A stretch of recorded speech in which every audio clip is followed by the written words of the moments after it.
Hello, everyone. Welcome to my video, my blog. And today I have with me Dana Ullman. He is one of America's leading advocates for homeopathy, and I am so privileged to connect with him. Now, for people who haven't heard about him, he has authored 10 books, including the evidence-based homeopathic family medicine. It has over 300, 400. It's an ever-growing resource of 500 now. We're at 500 500. Wow. books. So it's been an ever-growing resource for clinical studies published in medical journals testing homeopathic medicines.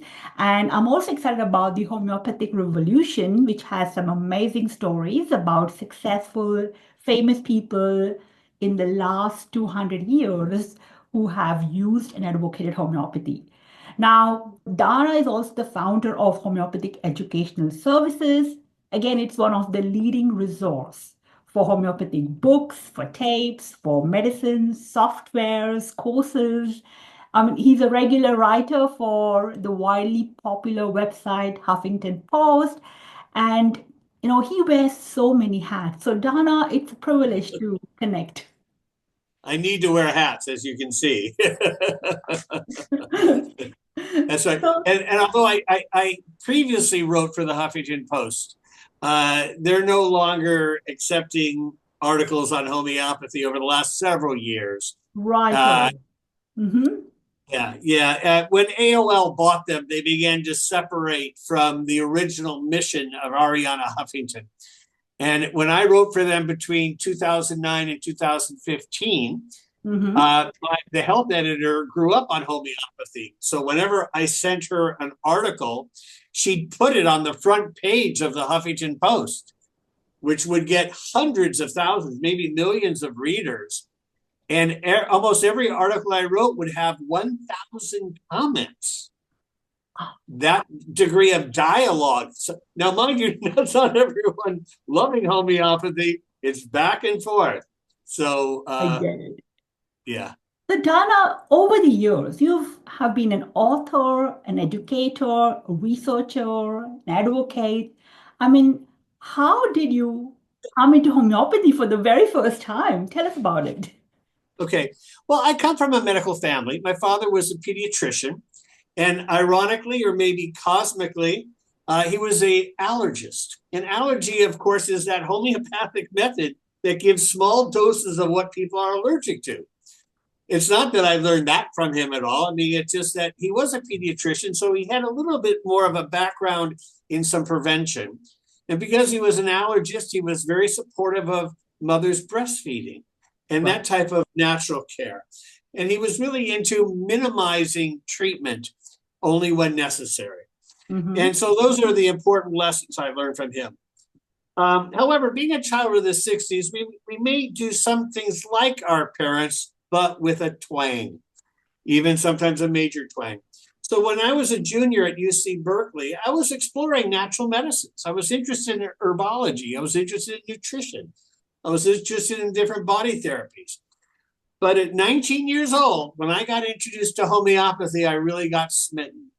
I was appreciating its highly systematic nature. I really appreciated and was amazed by the history, the shoulders that we were all standing on. Some outstanding physicians and surgeons and cultural heroes of all sorts who really became passionate about homeopathy. Um, and and I really felt that a lot of the writings were in this 19th century language, and it needed more user-friendly updating of our language. So even back in 1989, when I wrote my Discovering Homeopathy, Medicine for the 21st Century, I mean, 89, the 21st century was way off. Now it sounds like a silly book. Medicine for the 21st century? Well, hope so. Mm-hmm. But I did a lot of interpreting, and not a single homeopath has ever told me that when I write my books, I don't mention the word vital force, Mm-hmm. because instead I talk about homeopathic medicine stimulating the person's overall immune and defense system. Got you. And that symptoms are not just breakdown, quite the opposite. For those of us that believe in evolution, symptoms are actually our struggle to survive. So we have a fever, so we have a headache, so we have a pain. These are ways that that doctor inside each and every one of us is working to survive. And instead of using medicinal agents to suppress the symptom, you look for a medicine to mimic it, which is this ancient spiritual principle of don't go against the force, do what might be called medical aikido, is use the force that's coming at you in that martial art and draw the disease to the floor. And so, I also call homeopathy medical biomimicry, which is a really popular and a very important word that's at the cutting edge of both ecology and scientific invention. It is that you learn to mimic nature because nature has profound technologies that have allowed living organisms to survive as long as we have. So we should try and mimic them. And that's the idea in homeopathy. Our symptoms have a wisdom. And instead of assuming that whatever the body's doing, it's wrong, we assume whatever it's doing has a wisdom to it. So you seek to mimic it. And so much so, there's so much wisdom that the body only needs a little nudge in that direction. Now, mind you, this little nudge is not so little because the way the homeopathic medicines are made are in this brilliant pharmacological and even alchemical method that creates a nano dose. And that's why, in fact, I was the first person to ever use the word nanopharmacology in a major scientific journal, because that's another way to update our language. And if you think about how science has evolved, we're exploring more and more of the smaller and smaller and smaller in order to get an understanding of the whole. And our nano doses, through this process of diluting and shaking, are a type of energy medicine that won't have any effect at all unless a person's symptoms happen to resemble the toxicology of the substance. Then the body develops a hypersensitivity, and we have almost radar sensitivities to whatever we need. And there's although we call homeopathy the law of similars, I like to go a step further, and I like to call it resonance. Because resonance is this important music concept and physics concept. And that if you have a C note in one room and a C note, 100 yards away, that C note will reverberate when that other C note is played because there's that degree of sensitivity. And so ultimately, by using this resonance to find a medicine that is resonant with the person, the way you find that is by interviewing the person and finding out what symptoms they have from whatever reason. And then studying our materia medica, which are the best compendiums of toxicology presently known. And you use our expert system software, whatever software programs you use, Radar or Synergy or whatever, that we do this matching. And then the body-mind has this hypersensitivity. And we know that not only does like cure like, but like resonates with like. And has and augments a person's overall resilience. And out of that resilience becomes healing. And that links. And so I'm always intrigued by science and art and culture. And I try and weave all this together. And doing my undergraduate at Berkeley, and then my graduate school in public health at Berkeley, one of the things that's, I guess, a little unique about Berkeley, where so many places in the world people try and fit in and be normal. Here, people seek to individuate. What is different about me? What superpowers do I have that are different about who I am? And then what contribution can I make for the betterment of all? And that's what Berkeley's roots are. And I'm pleased I moved here early enough that my wife and I bought a house in the Berkeley Hills. So we got 3 redwood trees in our backyard. And I'm really proud of that brag because, they are the most enduring of our tree world. And what's so great is that they have to live in community. You will not see a sole redwood tree because that intertwining roots that are at the base of them help give it its stability. So, part of my own personal history is shortly after I began practicing, back in 1976, I got arrested for practicing medicine without a license. I don't know if you know that. But in fact, just yesterday, which was May 5th, was my 49th anniversary of my arrest. So a year from now will be my 50th, and I'm going to have a big party, a big event for that. And we ended up winning the court case. Wow. By getting into the definition of medicine. And they basically said that medicine is the diagnosis and treatment of disease. And I said, they had an agent posing as a patient. And I said, at no time did I diagnose his condition. I didn't say what disease he had.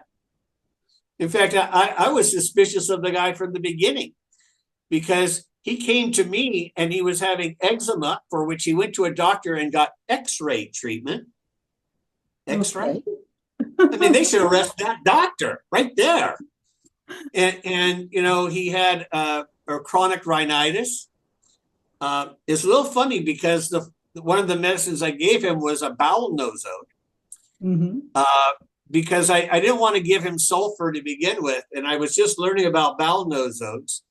So it's a little funny. I gave him a little bit of shit. I love, reality is very humorous to me. But we won by differentiating. I was providing health care, not medical care. Yeah. And whereas medicine is a diagnosis and treatment of disease, healthcare is a diagnosis and treatment of a person. And then part of the settlement is that I can continue my practice as long as I have a written contract with a patient so that they know that I'm not a doctor. And the guy that was posing as a patient, he made it clear that I acknowledge that I wasn't a doctor, so I'm not trying to pretend anything. And part of the agreement is I refer my patients to doctors for the diagnosis and treatment of disease. But if people want healing and health care, yes, I can provide that.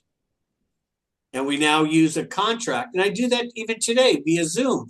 Before, as I make as a person contacts me, I send them a statement about what services I provide and that are different than conventional medical treatment. And here's my responsibility and here's your responsibility. And they send that back to me and then set the day and time for the Zoom consultation.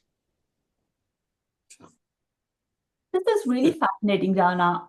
I mean, I've met so many different homeopaths and so many different people who talk about homeopathy, but you have this unique gift of using, connecting it with contemporary aspects, the language you use, it's not the jargon that we are used to hearing in those old books. That's refreshing in a way. How did that come up? At what point did you realize that's, your gift here? Well, I am a bit of a wordsmith, being a writer and publisher. And, one other really unusual thing was that when I was an undergraduate at UC Berkeley,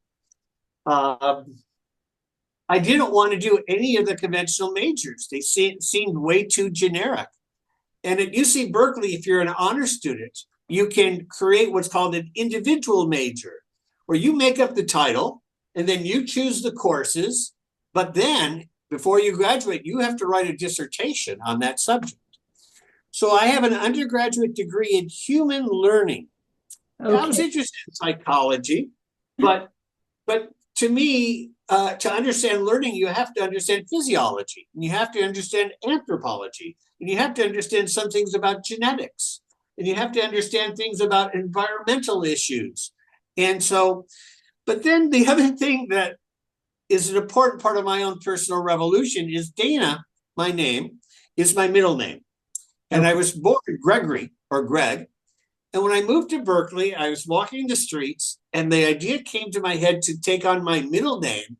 And I never thought twice about it. And I liked its androgyny. It's both man and woman. And so when I did my dissertation, believe it or not, in 1975, I made up my own gender neutral pronoun. Instead of he or she, I wanted to use the word chi, like in chi and energy, because I want to honor the chi in you, not the he or she in you. And my sister was a tomboy, and she later became a gay woman. And, you know, that's part of my family, is I just accept people for who they are, not what gender they may be. And I've always felt that women can and should do anything in the world they want. Men should do anything in the world they want. I mean, you know, as long as we honor and respect each other, right?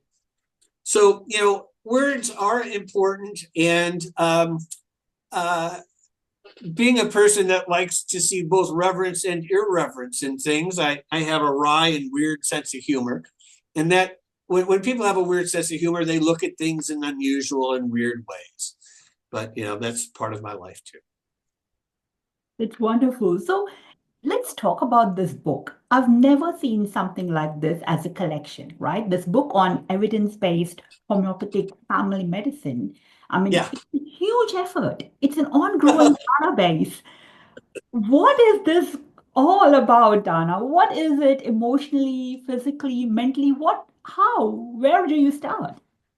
Okay. What happened is originally I was creating a tool for myself Okay. so that I would be able to find scientific evidence on a whole variety of clinical conditions, because I was writing pretty frequently on different subjects.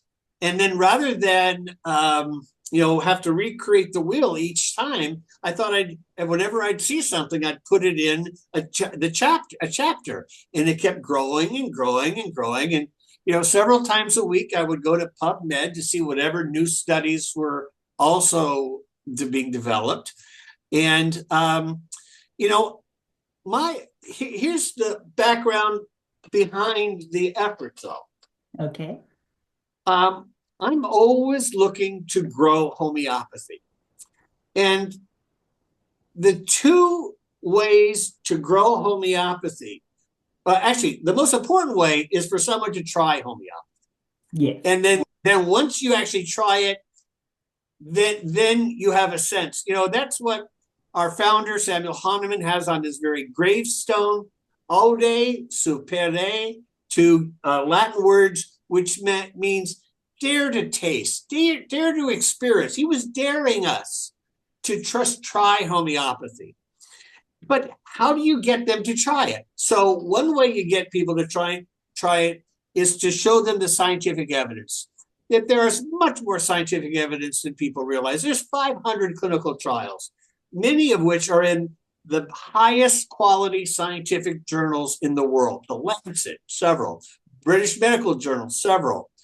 The journal Cancer, the journal Chest, the journal Pediatrics, the journal Pediatrics Infectious Disease, the journal Cancer, the journal The Oncologist, the European Journal of Pediatrics, plus one. I mean, there's so many of these studies. And so I wanted to have like easy access to them. But then on the other hand, my father, I mentioned, was a medical doctor, a pediatrician, and he was skeptical of homeopathy. And I asked him, why is he skeptical? And he goes, oh, we've moved beyond it. So I said, do you know what it is that you've moved beyond? And he said, no. Well, before my father went to medical school, he had a real appreciation for music, specifically the violin. And because our family is of the Jewish faith, his personal hero was a very famous violinist by the name of Yehudi Menuhin, who played in Carnegie Hall when he was like 8 years old. He was a child prodigy. And then during World War II, he went to different military bases to stir up the troops and get them passionate about life and living and music. And my father always loved that about it. So when I told my father that Yehudi Menwin was president of England's homeopathy organization, his mouth opened. He went, wow, that's impressive. His own hero loves homeopathy. And then I realized the power of knowing that certain people that we respect knew about or loved homeopathy and created more openness. And then, believe it or not, the wife of Martin Luther King, Coretta Scott King, died. And the media mentioned that she died in Mexico in a homeopathic hospital. And that she went there at the end of life to see if that could help her. And of course, at this point, because she went so late, it wasn't able to help her. But I love the idea that someone that we know and respect was also reaching out. And at that point, I absolutely threw down the gauntlet. And I had been collecting already these great stories. And I said, I'm going to weave together these stories. And then once I put my intention to doing so, and once I began Googling things, every single day I'd come home and I said, you won't believe the new information I just got. That year of writing the book was one of the more compelling times of my life because my brain was exploding. And then there was all this type of magic that was happening where I was writing a chapter on spiritual leaders and religious leaders. And I found all these great stories of 7 different popes, all these famous rabbis, all these famous Muslim clerics, and then, of course, all of the Eastern gurus. And I found a story about one Eastern guru named Meher Baba, who was famous for the words, "Don't worry, be happy." And yet he didn't speak at all the last 40 years of his life. He only wrote on tablets. So I said, I'm not going to be able to get any information about that. So I had this back burner on my computer. I'd say, if I find out anything about that, I'll deal with it. Later that day, an old customer that would come into my offices once a year or so, walked into the office wearing a Meher Baba pin and buying a ton of books. He loved homeopathy. And his teacher of homeopathy was Meher Baba's right-hand guy. So he had a lot of personal experiences with Meher Baba. He was able to tell me some specific stories that I was enough for me to make mention. So the other thing that happens in my life, and perhaps in many other people's, is once you put your intention on doing something, then a wind comes up and helps you move that direction.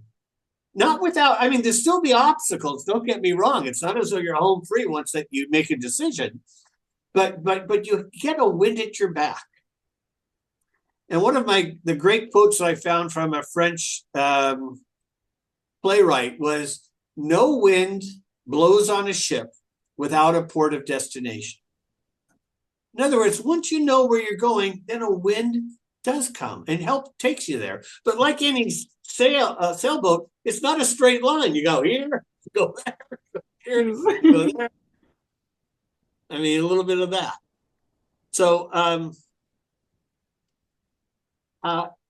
so to me, 2 of the really important ways to get people to express a little interest is to tell them that many of their own personal cultural heroes have used homeopathy to get to that top of the game. Do you want to be at a higher level of where you are right now?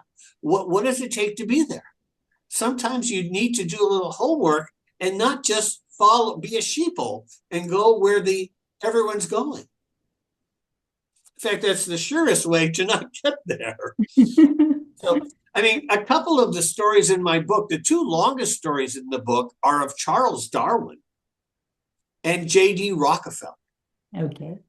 And I wrote a long article about Darwin for a major alternative medicine journal that used to be published by Oxford University Press.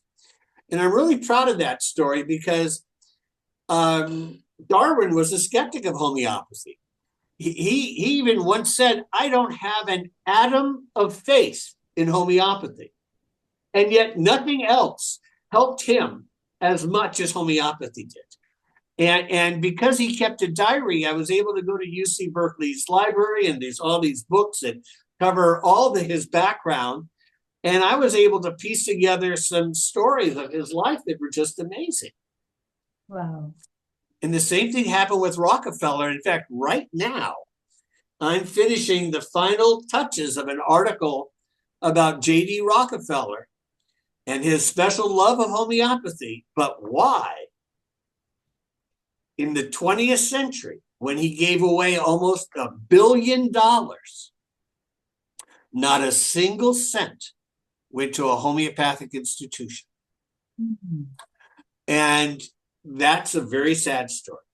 And what's interesting is a modern day Rockefeller, one of the Rockefellers, heard about my work. She's under homeopathic treatment, and she's been financially supporting the writing of this, and some other work that I've been doing over the last 10 years.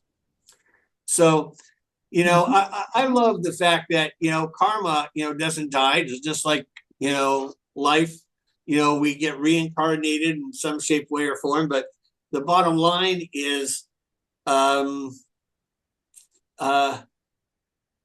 magic does happen on a regular basis. And part of what I encourage us all to do is, use whatever superpowers you have. You may not be a writer. That's okay. You can help an organization. You can tell other people about other good work that's been going on. One of the things that I recommend that people do is on Google, they have something called Google Alerts. Mm-hmm. And so every day you get an email that says all the articles in the world that are published on whatever that use the word homeopathy in it or homeopathic. Mm-hmm. And so then I will go to that article, and sometimes they have letters to the editor, and I'll make a comment. So I encourage people to do that because find out what is being said about homeopathy. And the bad news is that you're going to find that it's not all good. Right. There's attack articles on homeopathy, but giving your 2 cents is important. And, whatever it takes, think about, your community. What got you into homeopathy? What does it take? Maybe you create a local group or create an online thing for mothers or mothers with, a child that has a certain ailment, and all of a sudden, other people want to talk to you.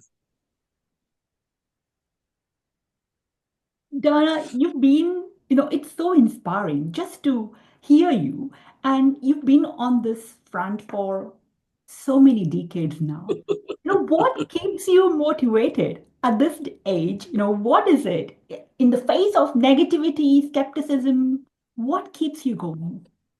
Well, there's so many things that keep me going, but I'll tell you when I got arrested and we won the court case, I actually decided not to practice. Instead, I went to the School of Public Health at Berkeley. I then wrote all these books, and then one of my friends was a book publisher, and I said, "Listen, if I bring you a book on homeopathy to publish, can we publish it together?" So that's North Atlantic Books. So we published Kent's Philosophy first, and then Whitmont's first, actually 2 more books that he did. We published Bailey, the Australian Dr. Philip Bailey's Homeopathic Psychology, Paul Herskew's Homeopathic Treatment of Children, Dr. Richard Moskowitz, Homeopathic Medicines for Pregnancy and Childbirth. We published, of course, the Homeopathic Revolution. Yes. We published a lot of really great books that I'm really proud of, all of which I think the lowest price is $30. So at least from my point of view, I've been keeping books at very reasonable prices. Now, initially, before the internet, I had a catalog company. So we would I'd print out a catalog of books and medicines and tapes. And then when the internet came along, I was the first to grab homeopathic.com. And the right guy got it, I'm really glad to say. That's has become a platform. And I do encourage people out there, whenever possible, to support homeopathic organizations and homeopathic stores. And yeah, I know that people will buy some stuff from Amazon, but if you can get it from a homeopathic company, support that homeopathic company. And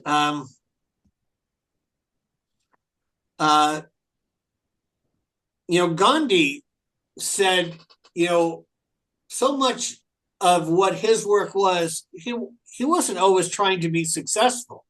He was doing it because it just must be done.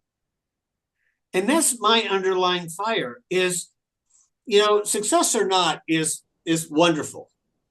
Success is great, but you do it because you really have to do it. And when I looked at my life, everything seemed to build on each other. So that, it provided certain, next steps. And I do sit back and look at, well, what needs to be done now? So in addition to this Rockefeller article, which is going to change medical history, so that we'll learn that conventional medicine didn't win because it was more effective. Mm-hmm. It really wasn't. It was a lot more dangerous. Mm-hmm. And even though today we have the guise that it's scientific, just because you can get rid of a person's pain does not mean that you're healing a person. And now, mind you, I'm here because my father was diabetic, and so he was insulin dependent, and I wouldn't have been here without it. So I'll thank the lucky stars for that. Yeah. But that doesn't mean that I owe my life to conventional medicine. I want to make conventional medicine even better. And I don't know where I'm going with that exactly. But, you're going absolutely where we want to be. And you'll complete 50 years with your homeopathic journey. Dana, you've created all this legacy. What is it that you want to happen? What impact do you wish with your work? Well, actually, I now remember what I was leading up to, because this is something that very few people know. And that I've just finished a first draft of a screenplay. Oh, okay. Because obviously the next thing that will just blow the lid off of homeopathy is not a documentary. Now that's fine and dandy, and I really love the introducing homeopathy documentary. I've got a big role in that particular film, and I'm really proud of the team that has created it, and that it's an excellent and compelling film. But all documentaries just get a sliver of interest, and usually people that are already involved. So I've developed this story. I don't want to get into the details, but it's about a family of doctors. Mm-hmm. A retired former country doctor, his son, who's a cardiologist and a very conventional one, and the cardiologist's daughter, who's an MD homeopath. Right. And so it's about a family learning to respect each other despite their differences. And it's not just about homeopathy, but around a whole variety of other subjects, but told through within a story of a family. Now, in California, screenplays are a dime a dozen. So whenever anyone tells you they have a screenplay, big deal. Right. So the difference here is that I have a producer whose life I've saved many times. Okay. And he's also a screenwriter himself. And this next fall, he's hoping his next screenplay will be made into a big film. He's already got several major stars connected to it. And he has another couple other films that he's waiting to do. And once he said 2 of the films get out there, he's going to be ready for mine.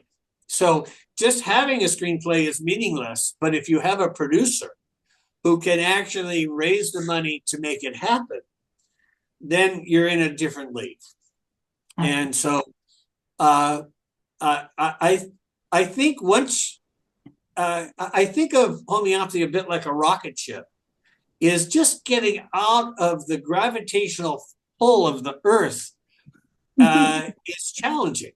True. But once we do that, homeopathy is going to fly. And if you think about how much the future it has come upon us with, cell phones and GPSs and AI, that the future is here. And yet the area in my mind that has changed the least has been in medicine, because big pharma has throttled that. And the pandemic was evidence of that throttle. And it's the evidence of the power of money. And that it doesn't give us really what we want. It gives a small group of people what they want, and that includes a lot of control. And that's the other thing that drew me to homeopathy, is because allopathic medicine is so oriented towards suppressing symptoms.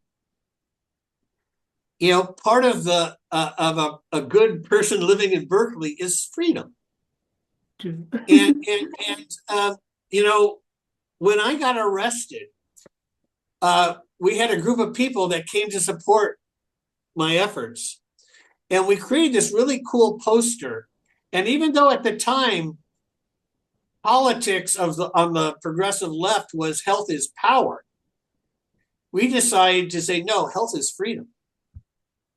And it's what you do with it that gives you power or whatever you want. And then the Tholkus came out. And in fact, most people don't know it, but when he first came to America, I was the organizer of his first conference out here.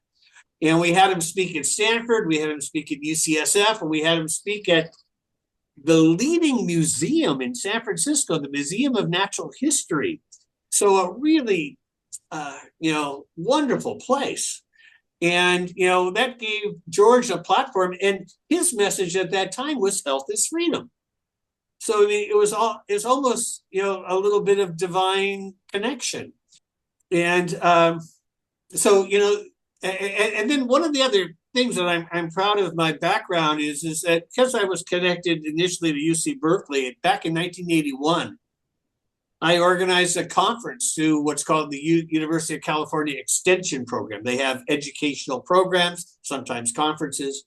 And I proposed a conference on conceptualizing energy medicine, because I was intrigued that this is an ancient concept and very futuristic, very Star Trekian and Star Warsian. And then it would connect homeopathy with, Chinese medicine and laying on of hands and, all this energetic work. And, I feel that we need to change part of the paradigm of medicine to not just see the body as an elaborate machine. I mean, the brain is hardly a machine. It's so much more advanced than that. And I love so many of the metaphors of the brain having holographic memory, that memory isn't in any one place. It's holographically imprinted, on perhaps every cell of our body. Yeah. And so language and paradigms and ways of thinking will help us move beyond the present ghetto of 20th and 21st century thinking. Because if you think about some of these concepts that homeopathy is based on are both really ancient and very futuristic. It's not much here for people to grasp. And yet it's the ancients that had such deep wisdom, and it's the futurists that will take us to solutions that we're hardly even dreaming of.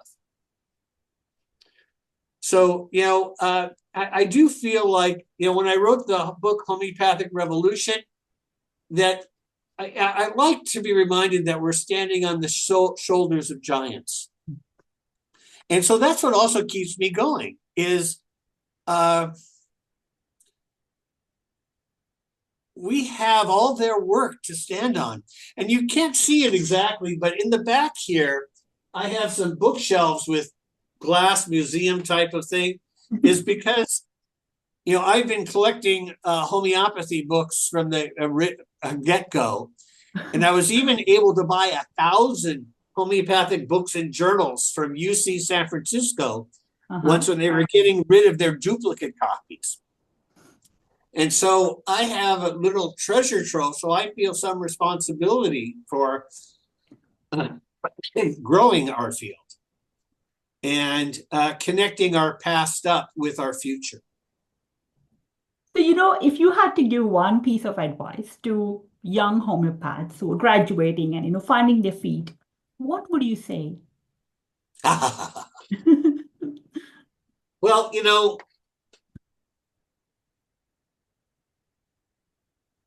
right now it's so much easier because there's schools where you can actually more systematically study homeopathy, and the speed to which you can be a clinician is much faster. And one of the things I want people to know that as a practicing homeopath, I see a couple miracles every day in my practice, every single day. And I feel being a homeopath is the best profession in the world, right up there with being a midwife.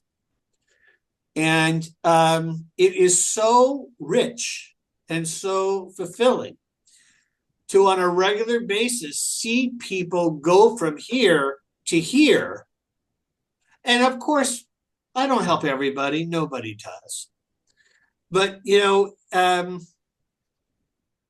homeopathy is this medical alchemy, and these nanodoses are able to sift through the blood-brain barrier, sift through cellular membranes, and once inside the cell, I assume that inside the cell, the cell says, we've been attacked by arsenic. Let's get rid of arsenic. And because the person is being prescribed arsenic for the arsenic symptoms, it creates this huge immunological effect. And all I can tell you is that it's extremely common and I have to make it clear that I primarily use 1M potencies. I don't do that if a person's been on a steroid medicine for a prolonged period of time, or if the person makes it clear that they're hypersensitive to all types of drugs, then I start slower. But for the other 95%, young and old, 1M it is. 1M it is. Because there's a real big difference between 30C and 1M. And 200 is great and all, but sometimes it's not enough. Or sometimes it gets caught in some healing crises, where sometimes the 1M goes above that healing crisis and creates a much more powerful benefit. And so, one of the things I've done with my company is that my company represents everything that Hahnemann Labs sells, and everything that Helios sells, and everything that several other pharmacies sell. So we are a supermarket. So it's another way that people out there can consider supporting me, even if you feel like you have all the books you need. But believe me, if you sign up for my email list at homeopathic.com, I send out an e-newsletter twice a month at least, and there's always some new stuff happening. So I encourage everyone out there to explore whatever turns you on. I mean, if you're intrigued by using homeopathy for plants, bless you. That's a fascinating area.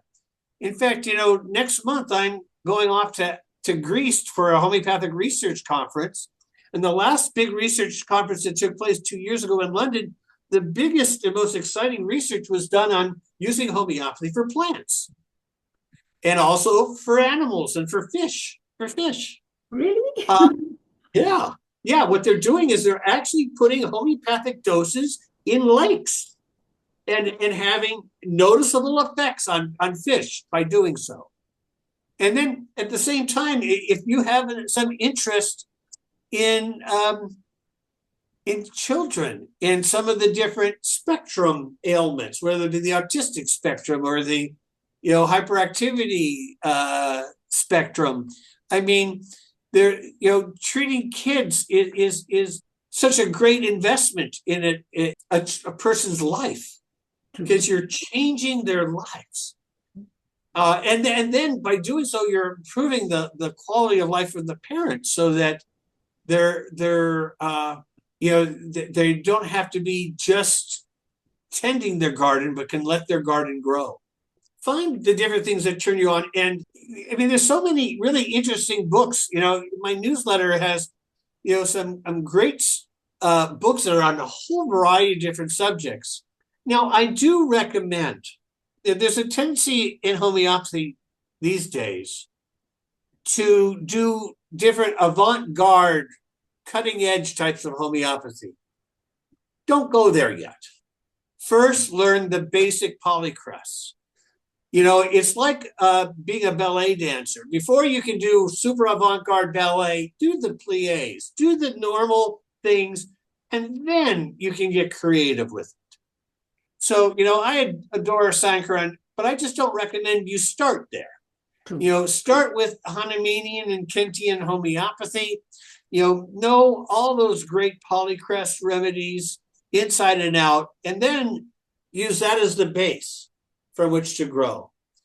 And that would be my advice. And then, explore the stories of famous people, because I'll tell you, there'll be a time in your practice that, in fact, it's an interesting thing. I've heard this more times than I can remember. When people just begin to practice, they get a lot of really great results. I go, this is incredible.